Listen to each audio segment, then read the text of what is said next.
मोहम्मद मुस्तफा फिलिस्तीन के नए प्रधानमंत्री बन गए हैं। प्रेसिडेंट महसूद अब्बास ने उन्हें नया पीएम नियुक्त किया है। ये नियुक्ति पूर्व प्रधानमंत्री मोहम्मद सातायेह समेत पूरी सरकार के इस्तीफे के 18 दिन बाद हुई थी। एक रिपोर्ट के मुताबिक गाजा पर 2014 में हुए इजरायल हमले के बाद मुस्तफा ने गाजा में पुनर्निर्माण की अहम भूमिका निभाई थी।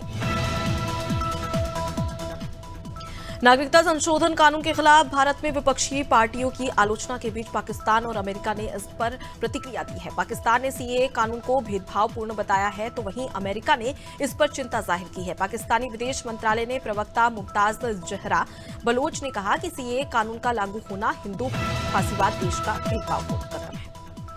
जापान में समुद्र में जहरीला पानी छोड़ना बंद कर दिया गया है। ये फैसला फुकुशिमा प्लांट के पास आए भूकंप के बाद लिया गया। आपको बता दें कि फुकुशिमा के उत्तर पूर्वी तट पर 5.8 तीव्रता का भूकंप आया, जहां 2011 में सुनामी आई थी, जिससे प्लांट को काफी नुकसान पहुंचा था।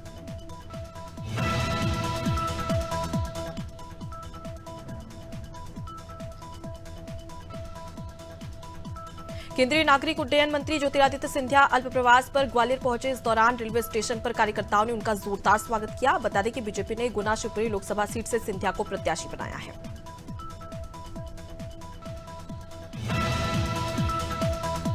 कन्नौज स्टेशन पर एक और बड़े रूट की ट्रेन का ठहराव हुआ। ग्वालियर कोलकाता ग्वालियर एक्सप्रेस अब कन्नौज स्टेशन पर ही रुकेगी। मंत्री असीम अरुण और सांसद सुब्रत पाठक ने ट्रेन को हरी झंडी दिखाई। साथ ही मंत्री असीम अरुण ने समस्त स्थानीय वासियों को बधाई दी। वहीं मंत्री असीम अरुण ने रेल मंत्री अश्विनी वैष्णव और सांसद सुब्रत पाठक का आभार भी व्यक्त किया। छत्तीसगढ़ में महतारी वंदन योजना का लाभ मिलने से महिलाओं में खुशी का माहौल है। इस बात की जानकारी मुख्यमंत्री विष्णुदेव साय को सीधे महिलाओं ने दी। महिलाओं ने कहा कि राशि मिलने से घर परिवार में खुशी का माहौल है। आपको बता दें कि सीएम साय योजनाओं के क्रियान्वयन की स्थिति जानने न्यू राजेंद्र नगर पहुंचे थे। इस दौरान सीएम ने महिलाओं से चर्चा करते हुए महतारी वंदन योजना की जानकारी दी। लोकसभा चुनाव से पहले आम लोगों को बड़ा तोहफा मिला है। डीजल और पेट्रोल के दाम में 2 रुपए की कटौती हुई है। केंद्र सरकार ने गुरुवार देर शाम इसका ऐलान किया। राजधानी भोपाल में पेट्रोल के दाम कम होने के बाद लोगों का कहना है कि पेट्रोल डीजल के दाम कम होने से महंगाई से थोड़ी राहत मिलेगी।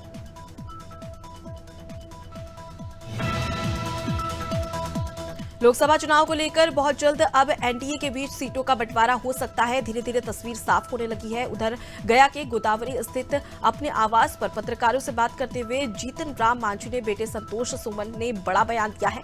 संतोष सुमन ने कहा कि कांग्रेस ने पिछले कई सालों तक देश पे राज किया और आज ऐसी हालत हो गई है कि कांग्रेस से अलग होकर लालू प्रसाद यादव ने एक अलग पार्टी बना ली। ग्वालियर में पूर्व मंत्री इमरती देवी लोकसभा चुनाव को लेकर कलेक्टर की बैठक में शामिल होने पहुंची, जहां उन्होंने विधानसभा चुनाव की हार के लिए मंडल अध्यक्ष और जिला अध्यक्ष को जिम्मेदार ठहराया। साथ ही उन्होंने कहा कि मैंने पूरा चुनाव अपने दम पर लड़ा है।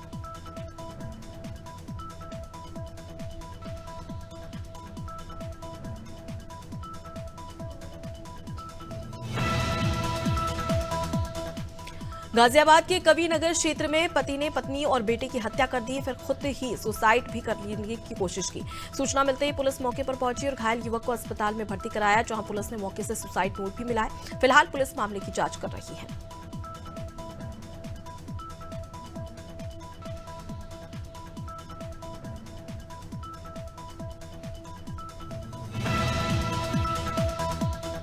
सिद्धार्थनगर में संदिग्ध परिस्थितियों में युवक का शव मिलने से क्षेत्र में हड़कंप मच गया। मृतक युवक की पहचान हो गई है। सूचना मिलने पर मौके पर पहुंची डुमरियागंज पुलिस ने शव को कब्जे में ले लिया। मृतक की मां ने आरोप लगाया है कि बेटे को मारा गया था।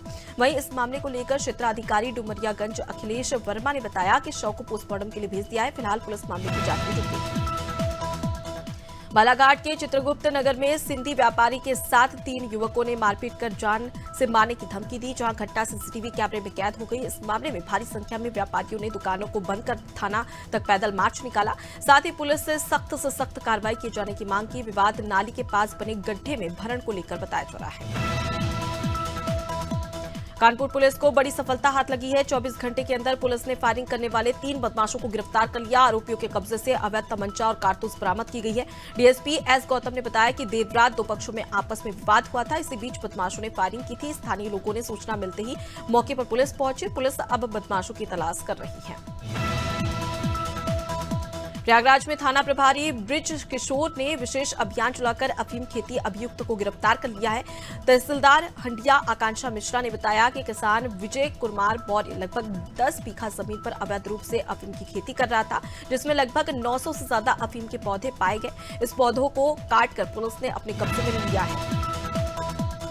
कासगंज में थाना सहावर पुलिस ने अवैध शराब माफियाओं के खिलाफ बड़ी कार्रवाई की है। पुलिस ने 4 शराब माफियाओं को गिरफ्तार कर लिया।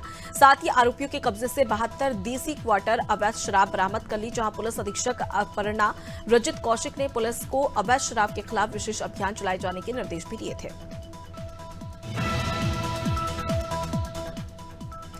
कोतमा में भालूमाड़ा पुलिस ने रेत माफियाओं के खिलाफ बड़ी कार्रवाई की। पुलिस ने रेत की चोरी करने 3 ट्रैक्टर को जब्त कर लिया। थाना प्रभारी राकेश कुमार उइके को मुखबिर से रेत का अवैध परिवहन करने की सूचना मिली थी। जानकारी मिलते ही थाना प्रभारी ने 3 ट्रैक्टर को जब्त कर रेत माफियाओं के खिलाफ खनिज अधिनियम के तहत कार्रवाई की है। कोतमा पुलिस ने पशु तस्करों के खिलाफ बड़ी कार्रवाई की है। जानकारी के मुताबिक पुलिस को मुखबिर से सूचना मिली थी, जिसके बाद पुलिस ने भारी संख्या में पशुओं समेत 3 वाहनों को जब्त कर लिया और पुलिस ने पशुकर्ता एक्ट के तहत कार्रवाई भी शुरू कर दी है।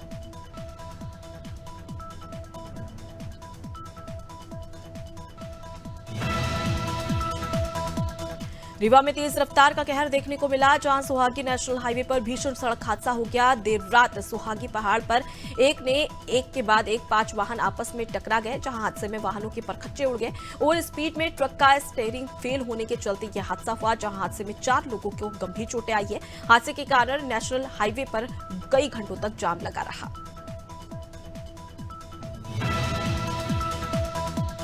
अंबिकापुर में एसईसीएल स्कूल बस की मिनी ट्रक से भिड़ंत हो गई। स्कूल बस में करीब 6 एसईसीएल कर्मी सवार थे, जिन्हें मामूली चोटें आई है। बस में बच्चे नहीं होने से एक बड़ी घटना होने से टल गई। घायलों को मेडिकल कॉलेज अस्पताल में प्राथमिक उपचार के लिए ले जाया गया, जहां हादसा गाय को बचाने की वजह से हुआ था। हालांकि अभी इसकी पुष्टि नहीं हो पाई है।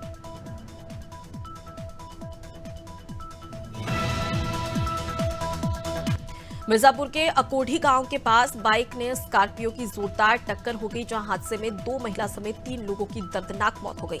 मृतक पति पत्नी और बहन बताया जा रहा है, जहां हादसे के बाद स्कॉर्पियो सवार चालक भाग निकला। पुलिस वाहन और शव को कब्जे में लेकर कानूनी कार्रवाई में जुट गई है।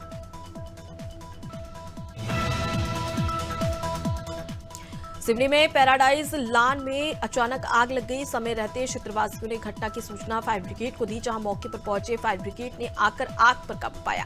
आग लगने से लॉन का पूरा सामान जलकर खाक हो गया। बताया जा रहा है कि इस आग से चौकीदार के कमरे में रखा सामान भी जलकर खाक हो चुका है। गया में आरपीएफ जवान आलोक कुमार सक्सेना ने अपनी सूझबूझ से महिला की जान बचाई। दरअसल महिला की बेटी प्लेटफॉर्म पर ही छूट गई थी, जिसके बाद महिला ने चलती ट्रेन से उतरने की कोशिश की। इस बीच महिला ट्रेन से नीचे गिरने ही वाली थी, तभी आरपीएफ जवान ने मौके पर पहुंचकर महिला को बचा लिया।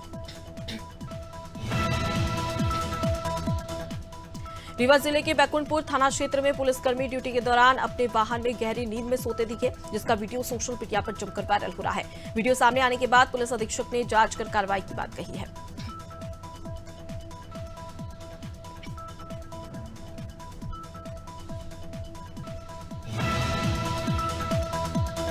कासगंज में एक शादी समारोह की दावत खाने से 40 से 45 लोगों की हालत बिगड़ गई, जिसमें बच्चे भी शामिल हैं।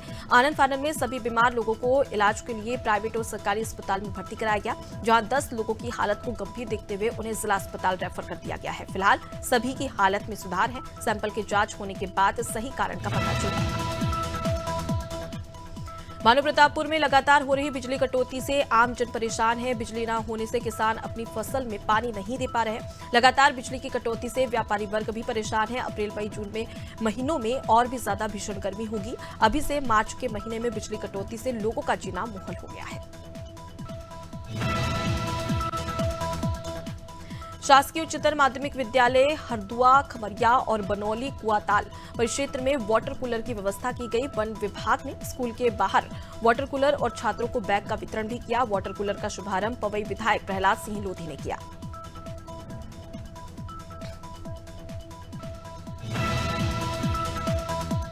देवास के नगर निगम में वार्ड की समस्याओं को लेकर कांग्रेस पार्षद दल ने सबुद्ध जन यज्ञ किया। आपको बता दें कि पार्षद दल नेता प्रतिपक्ष प्रतिनिधि राहुल पवार ने कहा कि वार्ड में कई समस्याएं हैं जिनका समाधान नहीं हो रहा है। इसी को लेकर सद्बुद्धि यज्ञ किया गया। इस दौरान कांग्रेस के सभी पार्षद मौजूद रहे। पार्षदों ने विधि विधान से पंडित से हवन करवाया। गोवर्धन पुलिस और पैरामिलिट्री फोर्स ने आगामी त्योहारों और चुनाव को लेकर संवेदनशील इलाकों में फ्लैग मार्च किया। थाना प्रभारी गोवर्धन मिश्रा ने बताया कि फ्लैग मार्च से क्षेत्र में आपराधिक गतिविधियों को अंजाम देने वाले व्यक्ति अपने मंसूबों को अंजाम न दे सके। पुलिस ने आगामी चुनाव और त्योहार को ध्यान में रखते हुए अपनी पूरी तैयारी कर ली है।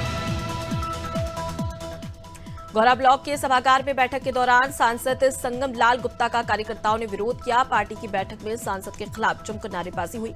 सांसद के प्रतिनिधि मदन गुप्ता पर भी आरोप लगाए गए। विकास कार्यों को लेकर कई लोगों ने शिकायत की। बैठक में हुए हंगामे और विरोध का वीडियो सोशल मीडिया पर अब जमकर वायरल हो रहा है।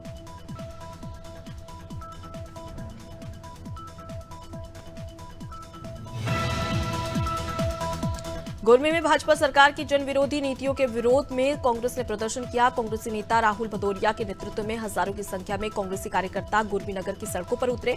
इस दौरान गुरमी नगर के व्यापारियों से बाजार बंद करने का भी आग्रह किया गया।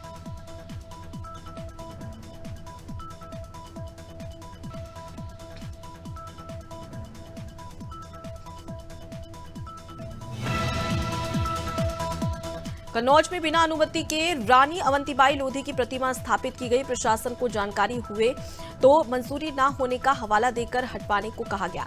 लोग नहीं माने तो देर रात प्रशासनिक अमला प्रतिमा हटवाने पहुंचा। इस पर वहां विरोध प्रदर्शन भी शुरू हो गया। हंगामा की सूचना पर सांसद और विधायक के साथ ही भाजपा के पदाधिकारी भी पहुंच गए। उन्होंने मंजूरी मिलने तक प्रतिमा हटाने की बात कही। परसवाड़ा के मोहगांव उप स्वास्थ्य केंद्र का medical officer doctor Devendra Rangari ने औचक निरीक्षण किया। इस दौरान सीएचओ डॉक्टर लक्की पटेल अस्पताल से नदारद पाई गई। वहीं कुछ मरीज परेशान भी नजर आए। इस दौरान मेडिकल ऑफिसर ने पंचनामा तैयार कर कार्रवाई की बात कही है। लखनादौन कलेक्टर क्षितिज सिंघल ने जल जीवन मिशन के विकासखंड स्तरीय बैठक में पेयजल आपूर्ति की समीक्षा की। उन्होंने ग्रामवार पेयजल आपूर्ति की व्यवस्था को लेकर सभी सरपंच और सचिव से चर्चा की। समीक्षा के दौरान सामने आई समूह और एकल नल जल योजनाओं के क्रियान्वयन की धीमी गति पर खासी नाराजगी भी व्यक्त की। उन्होंने कम प्रगति वाले ठेकेदारों को नोटिस भी जारी कर दिया है।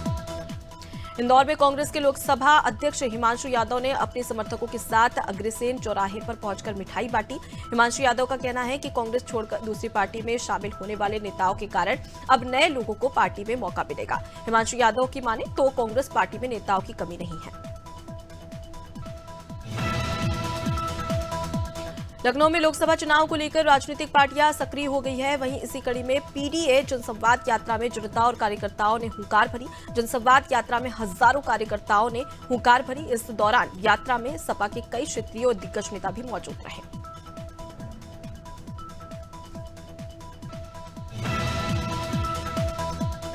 मसूरी में वन विभाग ने विनोग हिल और वाइल्ड लाइफ सेंचुरी के ऊपर संचालित की जा रही हेली सेवक कंपनी पर केस दर्ज कर दिया है। वन विभाग डीएफओ वैभव कुमार ने बताया कि हेली कंपनी ने बिना वन विभाग की अनुमति के ही George Everest wild life sanctuary और विनोग हिल को ऊपर से हेलीकॉप्टर उड़ाया है।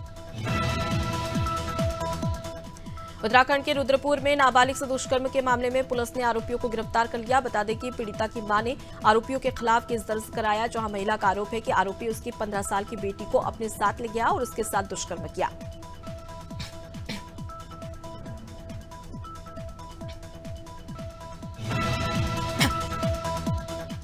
लिमिटेड ओवर्स क्रिकेट यानी वनडे और टी20 फॉर्मेट में स्टॉप क्लॉक रूल परमानेंट होने जा रहा है। इंटरनेशनल क्रिकेट काउंसिल ने फैसला लिया कि दोनों फॉर्मेट में टाइम मैनेज करने के लिए इस रूल को अप्लाई किया जाएगा। स्टॉप क्लॉक रूल में बॉलिंग टीम को पारी का अगला ओवर शुरू करने के लिए 60 सेकंड का टाइम मिलेगा।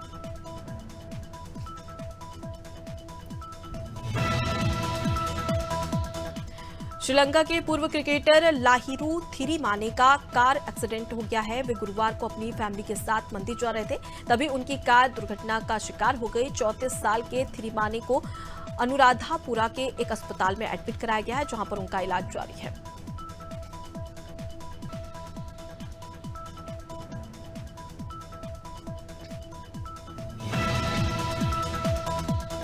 देश के इंटरनेशनल रेसलर विनेश फोगाट ने ब्रजभूषण पर आरोप लगाया है कि नेशनल ट्रायल्स के दौरान पूर्व WFI अध्यक्ष ब्रजभूषण की टीम उन्हें डोपिंग में फंसाने की तैयारी कर रही है। उन्होंने ट्रायल्स के दौरान हंगामा करने के आरोप पर सफाई देते हुए कहा कि मैंने कोई भी हंगामा नहीं किया, बल्कि कमेटी के सदस्य ही लेट पहुंचे थे। आलिया भट्ट आज 31 साल की हो चुकी है। 12 साल के एक्टिंग करियर में आलिया ने करीब 16 फिल्मों में लीड रोल निभाया है, जिसमें से 12 हिट, 2 फ्लॉप और 2 एवरेज रही है। उनकी 4 अपकमिंग फिल्मों पर तकरीबन 1000 करोड़ का दाव लगा है। इन फिल्मों में जिगरा, लव एंड वॉर सहित कई अन्य फिल्में हैं। फेमस कार्टून छोटा भीम अब जल्द ही बड़े पर्दे पर देखने को मिलेगा, जहां फिल्म का नाम छोटा भीम और द कर्स ऑफ दमयान होगा। आपको बता दें कि फिल्म के मेकर्स ने फिल्म टीजर रिलीज कर दिया है। बता दें कि ये फिल्म 24 मई 2024 को थिएटर्स में रिलीज होगी।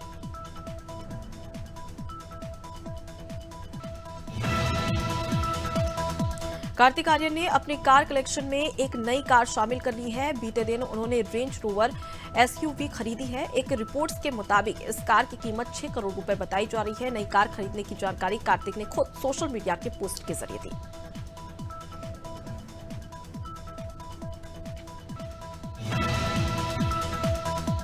आलिया भट्ट ने एक हालिया इंटरव्यू के दौरान बेटी राहा के बारे में बातचीत की। आलिया से उनके ब्रांड कलेक्शन में हो रहा राहा की फेवरेट ड्रेस के बारे में पूछा गया। उन्होंने बताया कि पिछले साल मेट गाला 2023 में शामिल होने न्यूयॉर्क गई थी, जहां उन्हें उस ब्रांड के फोटोशूट के दौरान राहा के लिए एक प्यारा गिफ्ट मिला था, जिसकी वो ब्रांड एम्बेसडर भी है।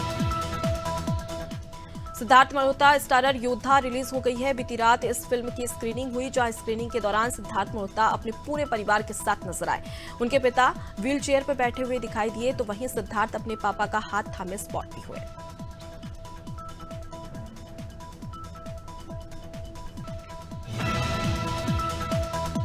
मध्य प्रदेश में मार्च में तीसरी बार मौसम बदलेगा। 16, 17 और 18 मार्च को हल्की बारिश के साथ ओले भी गिर सकते हैं। जबलपुर समेत 3 संभाग में ज्यादा असर रहेगा, जबकि भोपाल समेत 4 संभाग में हल्के बादल छा सकते हैं। भोपाल में बूंदाबांदी भी हो सकती है। इससे पहले आज प्रदेश में गर्मी का असर बना रहेगा।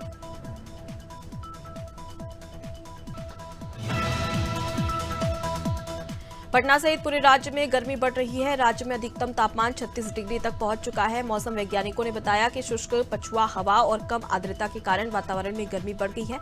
अगले 4 दिनों तक तापमान में कोई परिवर्तन आने की संभावना नहीं है। मौसम विभाग के मुताबिक 19 और 20 मार्च को कुछ जिलों में बारिश हो सकती है। छत्तीसगढ़ में मार्च के महीने में ही पारा हाई हो गया, जहां आलम यह है कि गर्मी की शुरुआत हो रही है, लेकिन एहसास मई जून का होने लगा है। गुरुवार को प्रदेश में सबसे ज्यादा अधिकतम तापमान डूंगरगढ़ में 38.6 डिग्री रिकॉर्ड किया गया। वहीं राजधानी रायपुर समेत बिलासपुर का तापमान भी 37 डिग्री के पार है।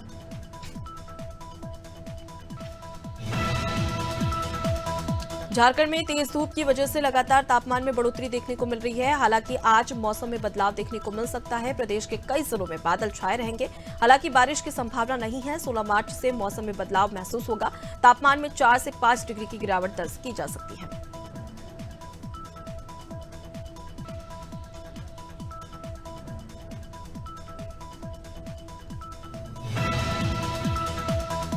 इंदौर में इस साल मौसम के लिहाज से मार्च का दूसरा हफ्ता पिछले साल की तुलना में ठंडा रहा। महीने के पहले ही दिन पारा 35 डिग्री तक चढ़ गया। इससे अनुमान था कि मार्च की शुरुआत में ही गर्मी तेवर दिखाएगी, लेकिन इसके बाद लगातार तापमान में गिरावट आई। यही स्थिति रात के तापमान में भी रही।